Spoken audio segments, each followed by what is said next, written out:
They met in secret. No cameras, no press, no public announcements. Just 88 clerics gathered in an online session that those present later described as having an atmosphere that was, in their own words, completely unnatural. They were casting their votes inside a building in the holy city of Qom. But before the ballots could even be fully counted, United States and Israeli bombs struck the Assembly of Experts office in that very city. The votes were still uncounted when the foundation of the building shook, dust falling from the ceiling, screens going dark. Right now, at this exact second, Iran is trying to choose the most powerful religious and political leader on earth. They are doing it in secret. They are doing it under relentless bombardment. And they are doing it with the Israeli defense minister already on the public record stating that whoever they pick is a certain target for assassination, no matter his name, no matter where he hides. I want you to really think about what that means. Stop whatever you are doing and consider the absolute sheer scale of this moment. A nation of 85 million people, a nation that sits on one of the most vital economic choke points on the planet, is trying to replace its supreme leader in the middle of a catastrophic war. And the country dropping the bombs has publicly announced it will kill whoever gets the job the moment they step into the light. This is not a succession. This is a trap. In the normal course of human history, a transition of power creates certainty. Markets react to the new reality. Military commanders obey the new voice on the radio. The chain of command tightens, and the state moves forward. But this transition, fueled by a synchronized intelligence and military campaign by the United States and Israel, does the exact opposite. If Iran announces a name, Israel claims the legal and military right to kill him instantly.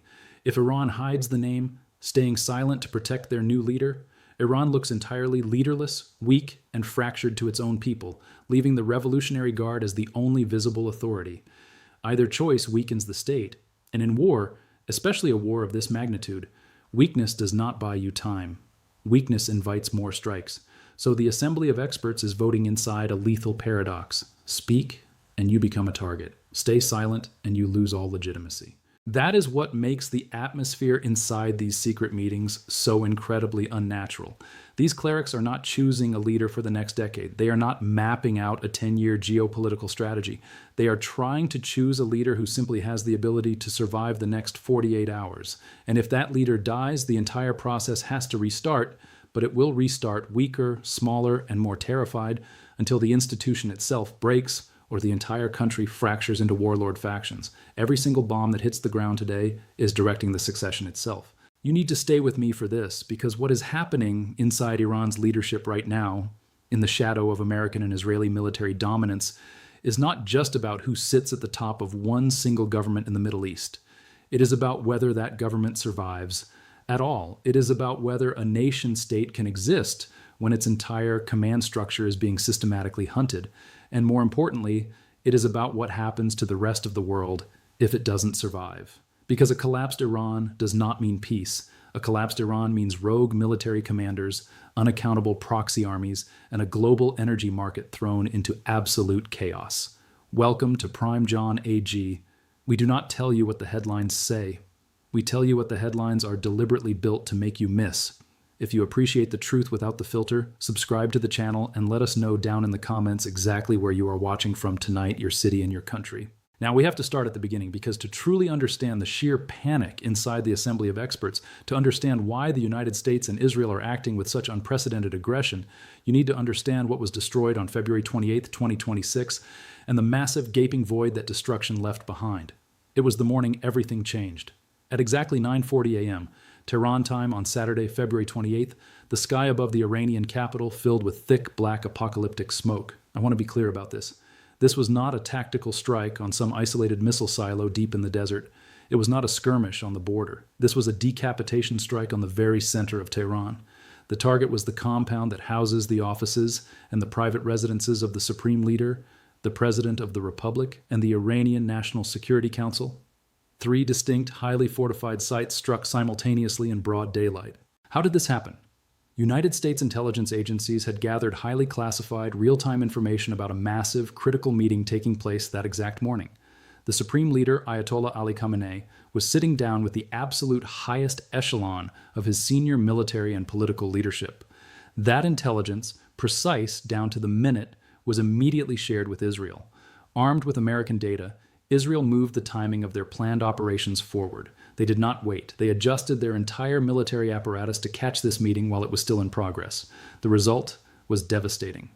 Ayatollah Ali Khamenei, 86 years old, the supreme leader of the Islamic Republic for 36 years and 6 months, a man who had survived decades of assassination plots, was killed in the crushing rubble of his own compound.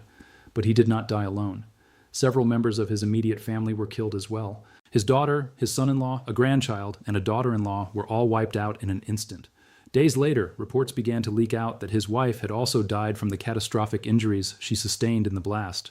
But the strike went far beyond the Khamenei family. The commander of the Islamic Revolutionary Guard Corps was killed. The defense minister of the nation was killed. The head of Iran's powerful Security Council was killed. Khamenei's chief of staff, a man who was reportedly one of the 3 individuals that Khamenei had secretly nominated in his private will as a potential successor, was killed. The United States president later stood before reporters and bluntly stated that 48 senior Iranian leaders were killed in that single opening phase. When he was asked about who might succeed Khamenei, the president's response was chilling. He said the attack was so overwhelmingly successful that it knocked out most of the candidates. His exact words were, "It is not going to be anybody that we were thinking of because they are all dead. Second or third place is dead." Think about the sheer gravity of that statement. Second and third place is dead.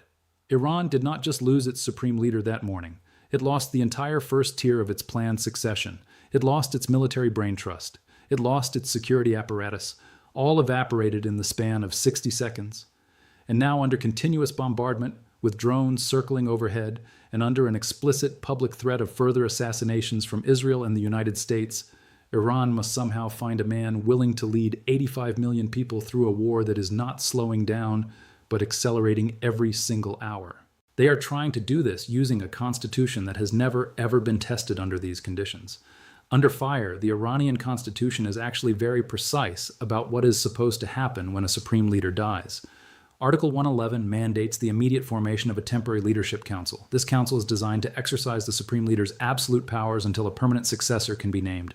That council was officially formed on March the 1st. It consists of 3 people: the president, Masoud Pezeshkian, the Supreme Court Chief Justice, Gholam Hossein Mohseni Ejei, and Ayatollah Alireza Arafi, a highly influential senior cleric deeply connected to the Guardian Council. Their job is to hold the country together while the permanent successor is chosen by the Assembly of Experts. The Assembly of Experts is a body of 88 senior Islamic scholars. Technically, they are elected by the public, but every single one of them is heavily vetted by the Guardian Council to ensure absolute, unquestioning loyalty to the Islamic Revolution. To pick a new leader, they simply vote by a majority. The Constitution specifies no exact deadline for this vote, stating only that the process must happen in the shortest possible time. To give you some historical context, back in 1989, when the founder of the Republic, Ayatollah Ruhollah Khomeini, died, and Khamenei was elevated to the position, the entire succession process took less than 1 single day. But in 1989, there was no war. There were no American stealth bombers in the region. There were no Israeli missiles raining down on the capital. The candidates were alive. The government buildings were completely intact. The country was mourning, but it was secure. Absolutely none of those conditions apply today. Iran's constitution is currently violently colliding with a reality it was never designed to handle. It is a peacetime succession mechanism desperately trying to operate under an active, highly sophisticated bombing campaign, with the selection institution itself already having been struck by a missile once during the actual vote. Despite the assassinations, 3 names have dominated serious geopolitical analysis since the sky fell on February 28th. The son, the grandson, and the cleric. The first name is Mojtaba Khamenei. He is 56 years old, Ali Khamenei's second son. He is a cleric who has spent years, decades even, operating in the shadows, managing his father's sprawling office, and cultivating incredibly deep, unbreakable relationships with the Revolutionary Guard and the Basij paramilitary forces. Mojtaba is not a public politician. He does not give speeches. He does not seek the cameras. He is a ruthless, highly effective backstage operator. Since his father's death, multiple intelligence sources have described Mojtaba as the absolute frontrunner. The Revolutionary Guard, which is undeniably the most powerful force remaining in the country after the decapitation strikes, has pushed the assembly to select him quickly. They want him in the chair, but the announcement has not come. And the reason the announcement has not come is the trap. Because the exact moment Iran names a supreme leader, that man becomes the primary target of the Israeli Air Force and American intelligence. The Israeli defense minister did not mince words. He said it plainly for the world to hear. Whoever is selected will be a certain target for assassination, no matter his name or where he hides. So Iran's 88 clerics may already have cast their votes, they may already have a winner, but they might be sitting on that result, locking it in a vault, because announcing it to the world is the exact equivalent of painting a laser target on a man's back before he has the chance to make a single strategic decision. The second name circulating in the underground channels is Hassan Khomeini. He is the grandson of Ayatollah Ruhollah Khomeini, the original founder of the Islamic Republic. Because of his bloodline, he carries an unmatched level of symbolic legitimacy among the people. But within the halls of power, he is widely considered an unlikely choice. He was actually barred from running for the Assembly of Experts back in 2016 because his views were deemed insufficiently radical, and he has remained outside the regime's tight, paranoid inner circle ever since. In a time of war, the hardliners do not want a moderate with a famous last name.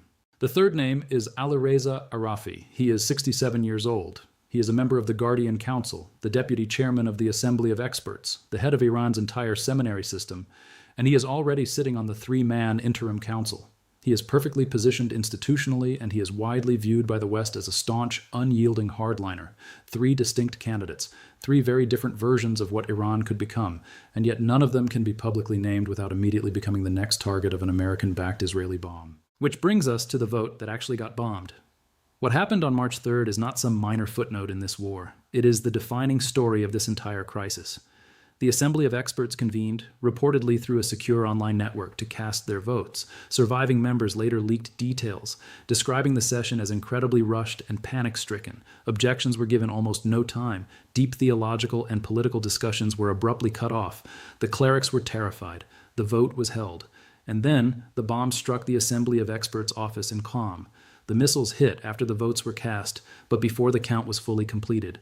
A military telegram channel quickly claimed that the strike intentionally targeted the meeting itself to disrupt the succession. While that specific intent has not been independently verified by Western media, what has been absolutely confirmed is the sequence of events. The votes were cast, the building was hit. The count was rendered incomplete. In a state of sheer desperation, surviving Iranian leaders announced a second session for March 5th. But this time, they deliberately held it near the shrine of Fatima Masumeh in Qom. This is one of the most sacred, holy sites in all of Shia Islam. The calculation was dark but practical. They hoped that the sheer religious significance of the location might deter Israel from launching another strike, fearing the massive blowback from the entire Muslim world if the shrine were damaged. Stop and picture that reality. Iran's succession process, the transfer of absolute power for a major regional hegemon, is being conducted cowering in the shadow of a religious shrine. They are not gathering there for theology. They are gathering there purely for physical survival.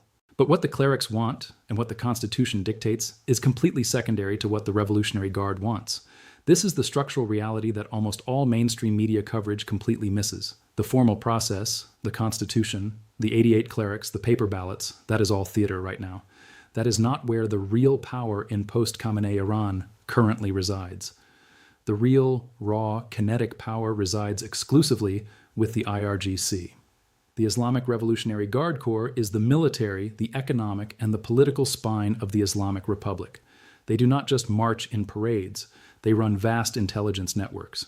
They control massive sectors of the Iranian economy. They command elite military branches, and they manage a sprawling web of proxy relationships across the entire Middle East, from Hezbollah in Lebanon to the Houthis in Yemen, to militias in Iraq and Syria. And after the February 28th strikes violently decapitated Iran's first tier of political leadership, the IRGC has been the only entity capable of setting the agenda. Military analysts argue that the Guard is not panicking. They are acting entirely from a pre-prepared doomsday script. Retaliatory strikes, immense pressure on global maritime shipping routes, and sustained asymmetric operations. The brutal truth is that the IRGC does not actually need a supreme leader to execute military plans that were drawn up years ago. What they need from this chaotic succession process is a supreme leader who will stay out of their way. They need a figurehead who will not stop those plans. They need someone who will not suddenly decide to trade away the IRGC's autonomy, slash their budget, or surrender their regional influence just to secure a ceasefire that benefits the civilian politicians. That is exactly why the IRGC is violently pushing for Mojtaba Khamenei behind the scenes. It is not because he is the most eminent, wise cleric in Iran. It is because he is the candidate most likely to preserve the Guard's vast institutional power. He is one of them. And right now, the Guard's power is purely operational. It is immediate. It is the only thing keeping the state from total collapse. In practice, the men with the guns and the missiles are vastly stronger than the three-man interim council, and they are infinitely stronger than the Assembly's delicate voting procedures. While Iran scrambles in the dark, the United States has been playing a ruthless psychological game. The president has been sending two very distinct, very intentional messages since the morning of February 28th. The first message was incredibly loud. It was a barrage of public threats promising overwhelming, catastrophic military force. It was a strict demand that Iran's military completely stand down and surrender its proxy networks. It included direct, televised calls for the Iranian people to rise up, take to the streets, and overthrow whatever smoking ruin remains of their government. The American administration framed it as the Iranian people's only chance for generations to take their country back. But the second message, sent through diplomatic back channels and whispered to reporters, was much quieter. The administration signaled that they were willing to talk. The president stated, "They want to talk, and I have agreed to talk." But then came the line that cuts like a knife through the heart of Tehran. He looked at the cameras and said, "They waited too long. They waited too long." This is the tragedy of Iranian hubris. For months, Iran had been offered various off-ramps in negotiations regarding its rapidly expanding nuclear program and its funding of regional chaos. The leadership in Tehran calculated that they could weather the storm. They believed that refusing the American and Israeli demands was a survivable strategy. They thought they could play the long game. But the morning of February 28th violently demonstrated exactly what refusal costs when the other side finally decides to stop playing games and simply removes your leadership, your entire command chain, and your planned succession in one single morning of fire. Now, the ultimate question haunting the Middle East is whether the successor, assuming whoever wins the vote actually survives long enough to be named, can even attempt to choose the path of negotiation. Can a new supreme leader sit down at a table with the West without being instantly vaporized by an Israeli missile for showing his face? Or worse, can he negotiate without being branded a traitor by the Revolutionary Guard, the very military force that currently holds the fractured country together? If the new leader tries to make peace, the IRGC might just turn their guns on him. The paralysis of the Iranian state is perhaps best illustrated by the funeral that simply cannot happen. In any normal timeline, the death of a supreme leader who ruled for almost 4 decades would be followed by a period of massive state-mandated mourning. Ayatollah Khamenei's state funeral was initially planned. A date was set. A massive ceremony was organized. Government authorities proudly cited the expected participation of millions of weeping citizens flooding the streets of Tehran. But then it was abruptly postponed. And everyone, from the street vendors in Tehran to the intelligence analysts in Washington, understood the unstated reason. A gathering of millions of people in the center of Tehran, attended by every surviving political and military figure in the country, is not a funeral. It is the ultimate target. It is an event so deeply symbolic, so centrally located, that the security risk of holding it under an active, merciless bombing campaign is impossible to ignore. Iran, a nation built on the imagery of martyrdom and public religious grief, cannot even safely hold the funeral of its own supreme leader because the American and Israeli bombs have not stopped falling. So the Islamic Republic finds itself completely trapped in a suspended state of transition. It is a ghost ship. It cannot publicly bury its dead leader. It cannot safely announce a living successor. It cannot perform any of the vital, deeply ingrained cultural and religious rituals that stabilize a regime's legitimacy in the eyes of its people. Because right now, legitimacy itself has become a lethal liability. Legitimacy is just a coordinate on a targeting map. Stand up, claim the throne, and you die. So what comes next? Where does the Middle East go from here? As the dust settles over the rubble in Tehran and Qom, this succession crisis can really only travel in one of 3 directions. 3 distinct versions of Iran's future, and by extension, the world's future. First, we see the path of resistance. In this scenario, Mojtaba Khamenei is formally named Supreme Leader. He somehow manages to survive long enough to assert true authority over the state, and Iran violently doubles down on its current path. This is an Iran that commits to the war forever. It is an Iran that weaponizes the global economy, heavily mining and holding the Strait of Hormuz hostage, threatening to sink any oil tanker that tries to pass, creating a global energy crisis that spikes inflation across the Western world. This Iran absolutely refuses any diplomatic deals that would diminish the Revolutionary Guard's sprawling regional network. But crucially, it is also an Iran whose new supreme leader is forced to live in a bunker, operating under a permanent daily threat of assassination, moving from safe house to safe house like a cartel boss rather than a head of state. The second path is the path of compromise, but a very ugly compromise. In this scenario, the Assembly of Experts buckles under the immense psychological and military pressure. Instead of picking a strongman, they choose a compromised, middle-of-the-road figure. Someone like Alireza Arafi is chosen simply because no single political or military bloc has the energy to veto him. Let me be clear, this does not create a reformist Iran. It does not create a liberal democracy. It creates an Iran desperately trying to buy time. It buys enough time for diplomatic backchannels in Oman or Qatar to arrange a temporary pause in the violence. Not a lasting peace, just a pause. A pause that lets the oil flow through the strait again, brings prices down, and lets every side involved in the conflict claim to their domestic audiences that they did not lose. But it is the third path that keeps intelligence directors awake at night. The third path is the most dangerous outcome for the entire world. In this scenario, the succession process completely and utterly fails to produce a recognized leader. The clerics in the assembly and the generals in the Revolutionary Guard turn on each other. The Guard itself splits into rival factions. In this version of Iran, there is no one left to call. There is no single, unified authority to negotiate with, and no one with the power to restrain military escalation. The central power of the state fractures.